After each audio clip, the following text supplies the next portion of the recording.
Analogía de línea dividida. Aquí nada más la retomamos para hacer una pregunta. ¿Por qué Platón quiere sacar a los artistas? Te hago la pregunta, Roberto. Piensa en esta línea y qué hay en qué segmento y cómo podrías responder que Platón quería sacar a los artistas de Calípolis. Platón quería sacar a los artistas, o sea, le cagaban los artistas. Eso. Quería mandarlos a la chingada. Quería sacar, especialmente a los poetas, eso sí le enfurecían. Sí. ¿Por qué será? Pensando en esta línea. Pues porque viven más en el mundo sensorial. Muy bien. Sí. Explora un poquito más. Pues ya son más en cuestión de libres pensadores que no tienen como esta manera de aterrizar esos conceptos con geometrías y matemáticas y eventualmente llegar al mundo de las formas, sino que se quedan más en la inspiración que lo que te generan las sombras y eventualmente los objetos para con eso construir su trabajo. Exactamente. Sí. Palabras claves serían el mundo de las sombras, porque son representaciones, y los objetos, que es el mundo perceptual, sentimientos, todo esto. Ahora, claro que hoy en día la teoría estética ha cambiado mucho. Hay teóricos estéticos que argumentan que el arte a veces es más verdadero, representa mejor una época que un libro de filosofía. Todo ese tema al final de querer decir que los rapsodas tenían inspiración divina, era como una manera de decirle bonito de que no vales madre. Sí. O sea que, güey. Desvalidarlos. Sí. Digo, de cierta manera se le dice, no eres ningún experto, ¿no? O sea, en la materia, sino que nada más entra un tipo de te conectaste inspiración con la musa que conectó este carnal. Exactamente. Y sí, hacia eso va el argumento. Yeah. Está tratando de decir, mira, lo no que hacen los experto. Eres un artista, vaya. Exactamente. Yeah. Los rapsodas están replicando algo más. Y de alguna forma lo que yo hago es eso, ¿verdad? Yo pues no tengo ningún... Casi todos. Todos los divulgadores somos rapsodas, de cierta manera. 100%. Entonces, aunque tengo mis títulos, pero no tengo, por ejemplo, un doctorado en Platón. Ahora, ahí, pues hay que preguntar, oye, no estoy enseñando Platón a nivel doctoral. Yo no estudiaría un doctorado en Platón nada más por lo que sé que lo que representaría para ese güey, que si ya me está dando la impresión de que era un vato extremadamente soberbio. Y a ver, analizando meramente lo que me ha tocado leer de él, claro. A ver, yo lo veo como un move de genio, el instrumentalizar a Sócrates para engrandecer su propia figura, ¿no? Sí. Yo jamás le daría a él el decir... Estudié un doctorado en Platón. Es que... Pero también me perdería demasiado. O sea, sí veo la neta es que era una persona muy imagínate brillante. Si se dejan de estudiar doctorados en Platón. Que ya nadie estudia Platón. Se va a desaparecer, se va a olvidar. Ahora, nadie está obligado a estudiar doctorados en Platón. Pero de repente humanos, 2500 años después, agarran la República y dicen, ya encontré esto. Y se quedan leyendo la República 10 años. Sí. Entonces es un tipo de obsesión o una enfermedad, si le quieres llamar, muy rara, ¿verdad? Claro que el doctorado es la especialización de la especialización de la especialización. Yo estoy pensando en mi doctorado y a lo que he llegado es que quiero hacer mi doctorado en la historia de la educación filosófica. Eso es lo que porque no me quiero no quiero ser especialista en Aristóteles o especialista en Platón o en Nietzsche o algo así, que me encantan. Me encanta dar clases, todo eso. Pero hacer un doctorado son 6 años, 4 años. Sí. Depende cómo lo hagas. Pero en fin, sí es una cosa complicada. Pero que necesitamos, argumentaría que sí. Porque también son un eslabón en toda la historia de la filosofía. Si se empiezan a perder eslabones, vamos a dejar de entender la historia del pensamiento humano. Y más que nada porque son tan citados, tan utilizados. Sí. De los autores más citados en toda la historia de la humanidad. Entonces, entender correctamente a Platón es un tema de vida o muerte en el mundo académico. Qué bueno que Platón está muerto. Sí. O sea, si no hubiera sido demasiado para él. Imagínate que estuviera vivo y que le digas que a ese nivel, la historia de la filosofía son puras pies de notas de sus textos. Imagínate. De una cosa de Chomsky. He leído la cita de que, no sé si sea verdad, habría que investigar, pero de las personas más citadas de la historia de la humanidad, Jesús, Platón, Chomsky. No mames. Chomsky está vivo. Claro, eso puede ser una exageración y miles de cosas que pueden decir, pero Chomsky fue fundacional para la historia del pensamiento humano, pero profundo. Y ahora del activismo político también. O sea, Chomsky fue un vato muy importante, no solo en la filosofía. Mándale un correo ahorita, a ver si te contesto. Hombre, ya. Mándale un correo, hey, Chomsky. Le mandamos un correo a Chomsky. Imagínate el Chomsky en creativo, güey. No, mames. Estaría muy pesado. Estaría muy ¿Sabes qué difícil. pensé? David Lynch en creativo, David Lynch estaría compadre. cabrón. Tienes que hacerlo real. Es que a David Lynch Tienes no que le lo- gusta hablar de David Lynch. David Lynch, pero sacó un libro que se llama Lynch on Lynch, o sea, lo cual está raro, ¿verdad? Pero yo he visto que gente le pregunta de que, oye, ¿cuál es, o sea, de que, a qué te referías? Y también porque gran parte de la manera de operar de Lynch es no tener la respuesta, simplemente plantear las preguntas. Ok. Eso es muy Entonces, su manera de... Te pongo un reto. Si tuvieras el correo de Lynch, ¿qué le escribirías para convencerlo? No le escribiría. O sea, le escribiría a alguien cercano a él de que... ¿Sí? O sea, a él directamente no le escribiría. No Aunque sé. tuviera su correo. Pues sí, no. ¿Se te hace más probable que venga creativo a través de alguien más que a través de él? Sí. Ok. Tipo su manager. Ajá. Ok. Es PR. Pero no sé si tiene PR. plano? Es que yo creo que ya le vale madre. ¿No? Yo no pensaría eso. Yo pensaría que hablas con él para que conecte con tus ideas, ¿no? ¿No crees? Sí, pero no sé. Creo que hay mucha gente que también se le acerca por ese Lado. por ese lado. Y batea a muchos. O sea, creo que muchos de los correos que quizá le dan de llegar dirían Los algo leen. similar a lo mío, pero también muchos son gente que engrandecen de más su trabajo. O sea, en el sentido... Yo no... Entonces tú no harías eso. Pues sí, pero... Escribirías otra cosa, ¿no? Pues, o sea, pues sí, pero a lo que me refiero es que es muy difícil diferenciar quién sí está siendo Ya. genuino con Y lo que quién te no. está escribiendo y Sí. quién no. Sí. Entonces, O chance ya sé ya. o sea, preferiría hablarle a alguien que esté cercano a él para que esa persona vea, ya investiga mi trabajo y diga, bueno, pues este güey sí podría Ya. hacer una entrevista interesante. Ya te entendí. Pero también una parte de mí, no sé, o sea, obviamente si se me presta la oportunidad, claro que lo aceptaría, pero tampoco es algo que ¿Sí? persigo. ¿Quién te gustaría? Pues Lynch, Woody Allen, me encantaría también. Ya. Louis C.K. estaría increíble. Louis C.K. güey. Estaría muy cabrón. Louis C.K. no está tan difícil. Bueno, no está tan difícil. Claro que está difícil. Se cerró, se hizo más hermético desde que le llegó a la verga. Pero viene a Monterrey. Bueno, o sea, vino a Sí, Monterrey. Tiene él familia yo en creo Monterrey. que ha hecho podcast recientemente. ¿Sí? Pero pues también sería mediante un PR. Pues Ya. es que también en Estados Unidos estoy empezando de cero. O sea, sí Ya. es empezar Pues de es cero. que es todo en español. Sí, exactamente. Que Sí, es un plus grande para mí el hecho de que esté empezando de cero y que tenga una audiencia que podcast gringos no tienen, que es este elemento, pues esta audiencia en español que está viendo estas... Claro. Toda América Latina. Ajá, y es una audiencia distinta para muchos, que claro que es un Que es un plus, un atractivo para ellos. Entonces, estoy sesgado con esto que te dije, porque pues con lo que hice con Chomsky jaló. Sí. A Chomsky le escribí una carta personal a él, conseguí su correo y le mandé la carta y pensé, bueno, este vato no le interesa ganar dinero, no le interesa tal. ¿Qué le interesa? Pregunté, ¿qué le interesa a Chomsky? Y lo que le escribí a Chomsky fueron preguntas filosóficas que él pudiera guiarme para responder. Entonces le escribí una carta bien pesada y respondió. Eso es lo que algo que, y obviamente, pues no es como que es copy-paste para cualquier persona del mundo, pero creo que hay cosas que mueven a la gente. Sí. Entonces tendrías que entender qué mueve a David Lynch. Pues tal vez no es David Lynch, tal vez es preguntas trascendentales o no sé. Sí. Está raro, está difícil. O sea, tampoco me gustaría quizá... Si se da con alguien que sí creo que tengo... O sea, si creyera yo que tuviera una manera que creo que funcionaría de acercarme, sí, probablemente sí lo haría. Ok. Pero no sé, o sea, tampoco me gusta Tampoco, forzar cosas nada más. Si Bien qué jugado. bueno, y si no, pues está bien, no pasa nada. Sí, también clavarse demasiado tampoco ayuda. Ujú. Es ir navegando. ¿verdad? Sí. Muy bien, entonces, hay un problema de opuestos aquí en el tema de Platón. Les leo esta frase de un académico que ha estudiado a detalle la estética de Platón. Dice, si la estética es la investigación filosófica entre el arte y la belleza y, por ejemplo, los valores estéticos, la característica sorprendente de los diálogos de Platón es que dedica tanto tiempo a ambos temas, pero los trata de forma opuesta. Por un lado, el arte lo representa a través de la poesía y es un tipo de peligro. Para Platón es peligrosísimo el arte, porque te distancia de la verdad, ¿verdad? Por otro lado, él representa la belleza como algo más cercano al mayor bien.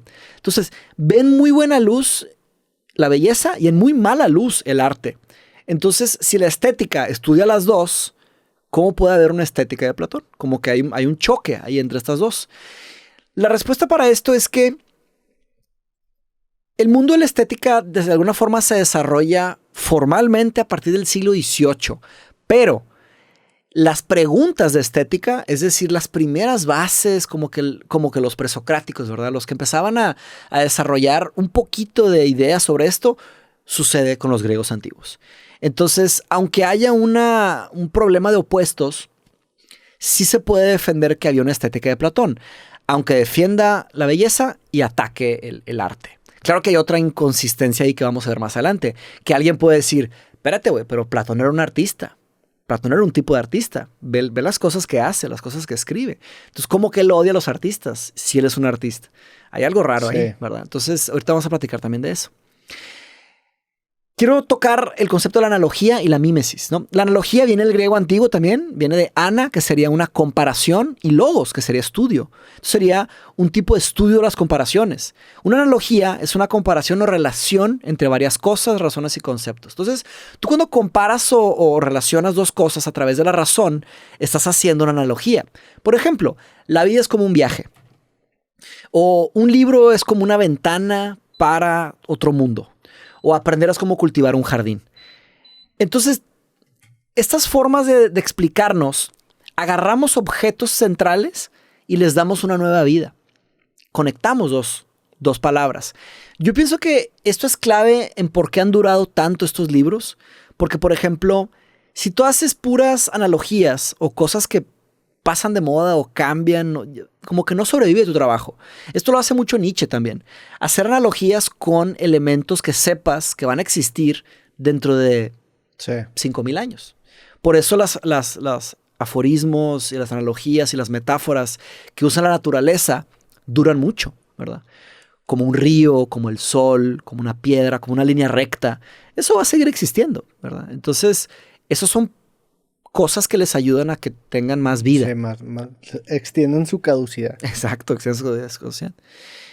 Y esto nos sirve a nosotros también. Oye, ¿cómo quieres que dure tu trabajo? Me voy a empezar a familiarizar más con la labor de campo y la labor para no usar tantas analogías de software. Bueno, quién sabe, a lo mejor el software ya está aquí, va a durar hasta aquí para quedarse.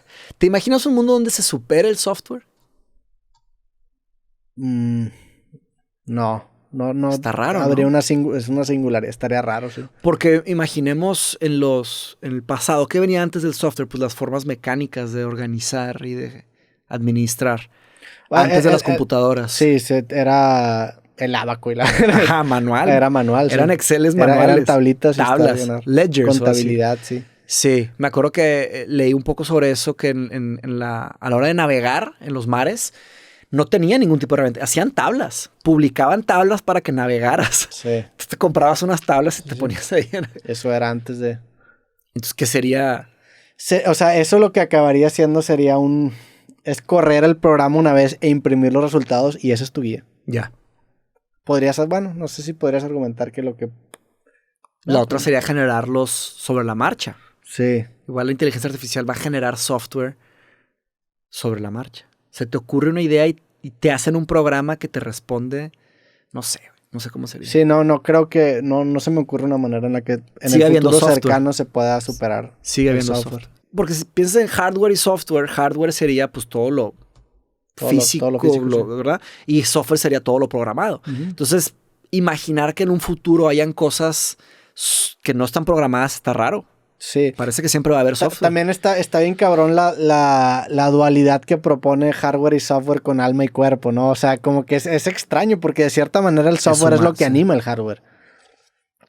Mente y cuerpo. Siempre digo que es una dualidad falsa porque en ese caso sigue siendo, si rompes el hardware, pues el software no puede operar. Sí, siempre es material. Si te dan la madre en la mente, pues ya no tienes nada que pensar, ¿verdad? Siempre es material totalmente. Hasta el software es material, sí. A nivel chiquito, sí. ¿verdad? A hasta nivel lo eléctrico, cuántico. Sí, exactamente.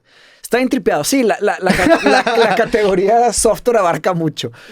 Pero bueno, o sea, realmente todo es hardware, eso es lo que llegamos. Realmente el software es simplemente una ilusión. Pues sí. Estás alterando hardware. Estás alterando hardware a un nivel cirujano. Sí. Igual y es el tamaño. Sí. El tamaño de las partículas. Sí. Sería la diferencia. Igual y se hace más chico. Bueno, ya estamos extendiendo. Entre más chico sea el impacto físico en el hardware, más software es. Ok, ya. Así va, estamos tripeándonos. ¿No? Ya. Sí. Sería como una escala de grises. Sí. No es A o B. En fin. Le voy a preguntar a mi compadre YT, que él está bien avanzado en inteligencia artificial, a ver qué nos dice sobre esto. Bueno, en fin. Continuando con analogía y mímesis. Aquí hay mucha profundidad en estos dos conceptos. Cuando tú hablas de estética filosófica, que yo sé que hemos estudiado poco aquí en esta sección, y eventualmente vamos a estudiar más estética filosófica, pero cuando hay una estética filosófica es cuando hay muchos artes que se comunican. Hay muchas teorías que platican entre ellas. Por ejemplo, el drama ateniense, tragedia y comedia, ya invitaba a un tipo de análisis. Pero interesantemente, cuando los diálogos de Platón comentan sobre la poesía, también hablan sobre artes visuales. Entonces, cuando empiezas a mezclar diferentes artes, ahí es cuando empieza la conversación sobre estética filosófica. Entonces, esto Platón no lo hace de forma impulsiva, no lo hace aleatoriamente. Más bien, él usa la tradición griega de la comparación. Por eso se defiende que sí hay una estética de Platón, porque él de alguna forma ya estaba comparando medios artísticos. Entonces, James Porter, un académico contemporáneo, argumenta que la analogía entre las formas del arte caracteriza una cultura de pensamiento estético, desde hasta antes de Platón. Porque mucha gente decía, no, Platón y Aristóteles no tenían estética, porque empieza en el siglo XVIII. James Porter se fue más allá, dijo, espérense, hizo un análisis de estética más viejos que Platón. Por ejemplo, la poesía comentaba sobre la arquitectura, el drama comentaba sobre la retórica y también la tragedia de alguna manera se comparaba con la escultura. En esta sección de creativo vamos a platicar con Aristóteles de tragedia y luego con Nietzsche de tragedia. Parece ser que a nuestra especie es especialmente interesante el concepto de la tragedia. Como que el tema del sufrimiento es algo muy humano. Todos sufrimos, independientemente de quién seas. Pero muchos se han metido a estudiar qué es el concepto de la tragedia. Por ejemplo, David Hume también. Vamos a ver varios conceptos de tragedia. Tristemente, la poética de Aristóteles tenía dos partes, la tragedia y la comedia. ¿Qué opinas sobre esta idea de que cualquier género en cuestión de comedia, drama, si la extiendes lo suficiente se convierte en tragedia? ¿Eso es una premisa real? No ¿O sé, cómo? nada más es una idea que si lo estiras lo suficiente se convierte en una tragedia. ¿Toda la vida acaba en tragedia? ¿Argumentarías eso porque termina en la muerte? Fíjate que esto lo estaba viendo con Aristóteles ahora en una dialéctica que di el lunes, ayer fue el lunes a la madre. Estábamos hablando sobre eudaimonia. El eudaimonia es la vida bien vivida, una buena vida. Y él estaba analizando en la Ética Nicomaquia que ¿cómo sabes que alguien vivió una buena vida? Te tienes que esperar a que se acabe la vida, ¿verdad? Entonces él de alguna forma se escapa de eso, porque él dice, mira, para que estés en eudaimonia, seas eudaimón, debes de estar en florecimiento.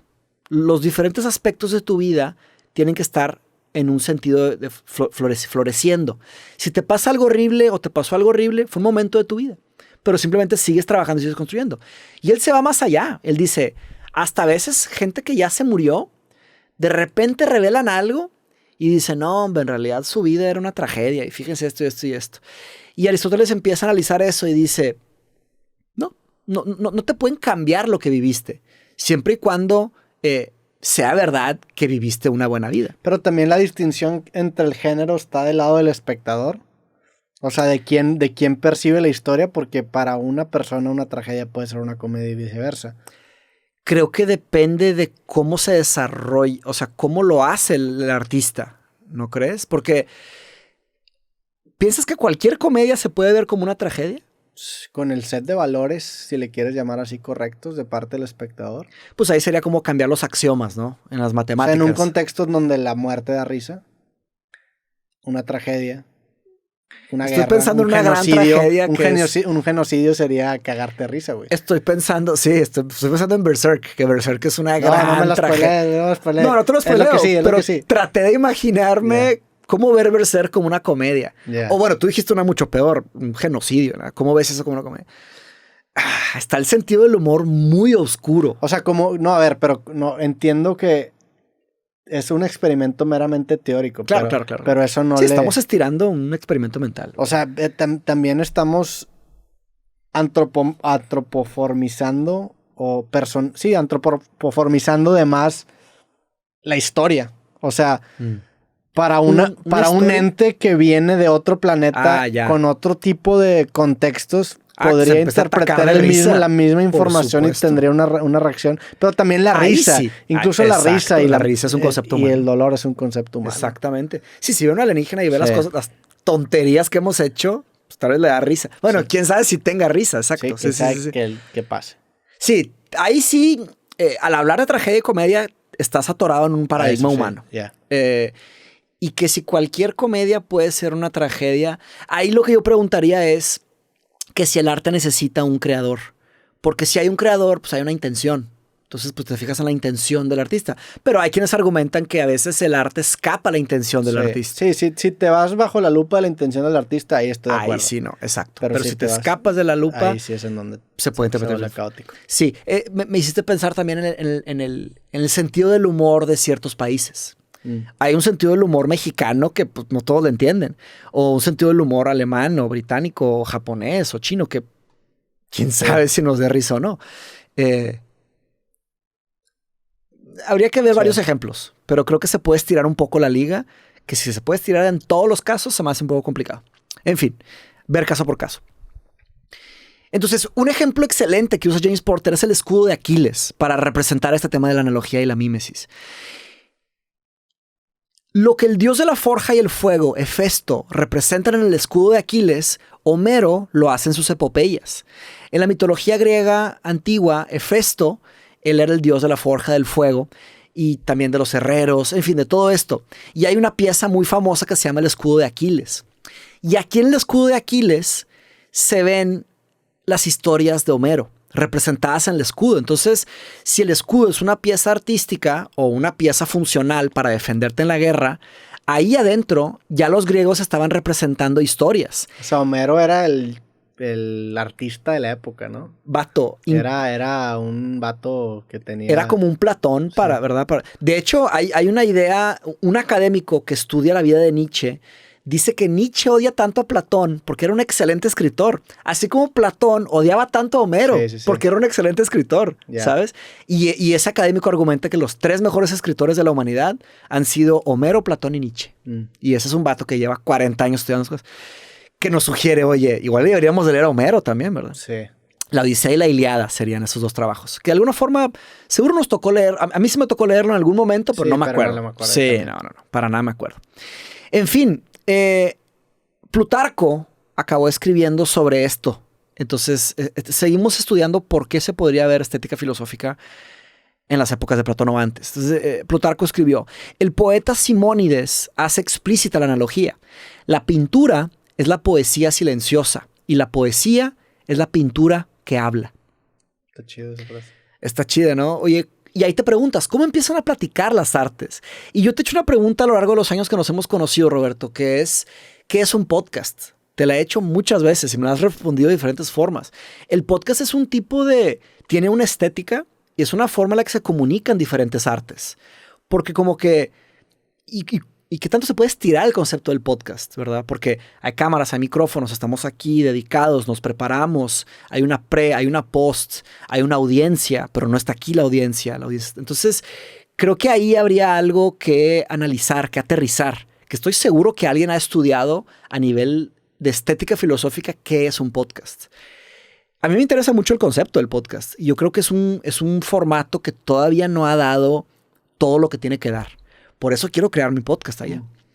Luego te quiero hacer unas preguntas para ver qué piensas, porque pienso que tú tienes mucho que decir y hablar sobre esto. Hasta podrías escribir un artículo sobre el podcast. Sobre el concepto del podcast, la naturaleza de un podcast. Es que sí, hoy en día la palabra podcast abarca muchas cosas. Yo te podría decir mi definición del podcast, pero va a haber muchos contraejemplos a esto que te acabo de decir. Ahí tendrías que hacer un análisis filosófico, decir, hasta aquí va y defiendes un argumento. Y a ver si dura 2000 años. Sí, no. Es una cosa difícil, pero vas a ver. No, y más cuando hablas de algo como un podcast, ¿verdad? Eso es algo muy, muy contextual. Imaginemos lo que era la fotografía. Cuando empezó la foto... Pero es que entiendo, pero no es igual que una fotografía. O sea, si me dijeras un video, ahí sí lo equipararía. O las películas. El video. El video lo compararía con la fotografía. El podcast es un subgénero del video o del audio, que ahí de entrada entras en un conflicto, ¿no? Un subgénero audiovisual. Pues muchos argumentarían que solamente es auditivo. De hecho, los puristas del podcast no reconocen el elemento de video. ¿Neta? Sí, pues el podcast empezó como un formato de audio. Oye. Entonces el video pues es un video podcast. Video podcast. Pero también se consume como audio, entonces... ¿Quién sabe? Los fundamentalistas del podcast no hacen videos. Lo que te puedo decir es que lo que eso es muy, muy documentado es que el cine, por ejemplo, era visto como el último de las artes. Lo más chafo, ¿verdad? Criminalizado, ¿verdad? Y luego las bellas artes no incluían el cine. Igual, entonces siempre hubo una época de marginalización de los nuevos formatos. Y luego se van ganando su lugar y de repente la gente, espérate. Hay algo muy especial que se está haciendo cuando hacen cine. Hay algo muy especial que están haciendo cuando se hacen fotografías. Y así se van. Pero ¿cómo se lucha? A base de pluma, ¿verdad? Sí. Se tiene que defender argumentativamente. Y si hay coherencia en la lógica, lo que tú defiendes, pues puede durar tu argumento. Puede durar 10 años. Sí. O 100 años. ¿Verdad? Pues sí. No sé, o sea, cuando yo me pregunto, por ejemplo, si el podcast es una manera de arte, creo que quizá el proyecto creativo como concepto sí pudiera llegar a serlo, como si fuera una película en su totalidad, pero es una forma de arte muy lenta, en el cual una conversación puntual no pudiera parecer como un elemento artístico, pero cuando ya la pones en el contexto de todo el programa, podrías generar argumentos que sí, pero también pues tendrías que definir qué es arte. O sea, es un trabajo, eso es estética filosófica. Un trabajo titánico. Eso es trabajo de filósofo. Tienes que Roberto definir ya las se bases. encargará de hacer eso de mejor manera que yo. Entonces, ¿has pensado en cómo sería un libro de creativo? Un libro que se llame Creativo. Pues ahí está el libro creativo. No, pero sobre el podcast. Ajá. O sea, ya que, digamos que haces 1000 episodios y lanzas un libro que se llama Creativo. ¿Cómo sería ese libro? Pues una combinación entre fotografías y anécdotas de distintos episodios. Yo sí lo he visto el formato de creativo como una documentación de mi curiosidad y de mi aprendizaje. Sí. Y noto ciertos temas de interés en distintos capítulos. En el capítulo 100 me interesaban distintas cosas que en el 200 y en el 300. Sería una documentación de ese proceso. Sí. Aquí está tu sangre y tu suerte. Esa documentación o ese viaje de conocimiento que me ha... Sí. En el que me ha metido este podcast. Y digo sangre y suerte porque de alguna forma tu genética y tu familia... Estamos en casa de tu abuelita. Sí. O sea, y hay muchas cosas de tu suerte, de tu vida, que han influenciado en todo esto. Si es un tipo de... Es una manera de documentar mientras me muero. O sea, estoy en un... evidentemente existe una dirección temporal de mi vida con cada capítulo del podcast. Y probablemente... Es una fotografía.